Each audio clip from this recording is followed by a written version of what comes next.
Hello, good afternoon. Welcome po sa parking ng Mary Mother of the Church. Kapaparking ko lang po sa dulo.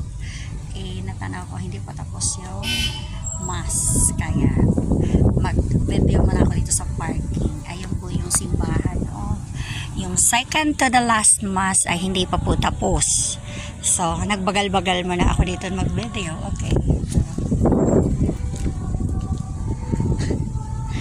Magka-date dito. Pwede pala yun. Nasa parking ng simbahan magka-date. Wala. Nakialam lang ano. Okay na. So, dito muna ako sa parking. Bigla ko nakita yung magka-date sa kotse. Siguro nag-iintay ng mga nagsisimba.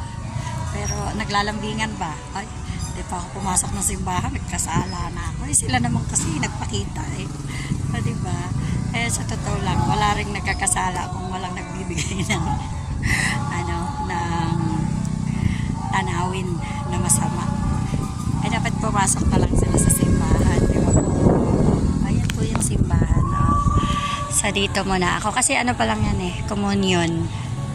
So, meron pa yung parang mga reminders sa church. Bago pa maglalabasan yung mga nagsisimba.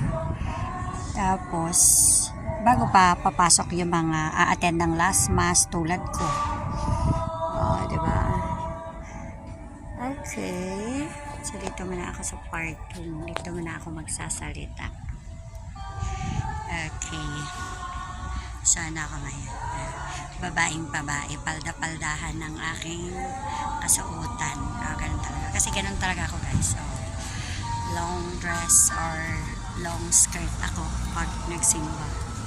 Nahiya ako magpa-sexy sa simbahan yan. Iikot ka lang yung camera para makita nyo kung nasaan ang pinaka-area ng simbahan.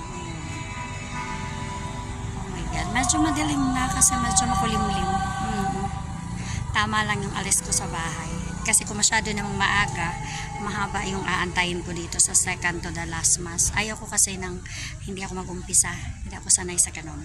Tsaka mas gusto ko umaten ng last mass kasi yung residenteng pare ang magdadala ng ng mass, si Father Ernie. Ewan ko kung nandiyan si Father Ernie, pero siya yung resident priest dito kasi last Sunday wala siya. Ibang pare ang nagdala. Kasi yun fiest ni Padre Pio. Kapiyastahan ni Padre Pio. Kaya wala. Nasa ibang church siguro si Father Ernie. So ngayon, tatawid na ako dito. So dito ako mag-entrance sa gilid. Para matatapos ko ang aking video. So ang dami pa rin nakapark dito guys. Ayan, may mga motor, mga iba't ibang klaseng kotse. So, dito ako mag-entrance sa gilid. Dito po. So, patapos na po yan. So, dito muna ako habang patapos. Katatapos lang mag-communion nila. Naman pa sila eh. Kaya dito muna ako guys.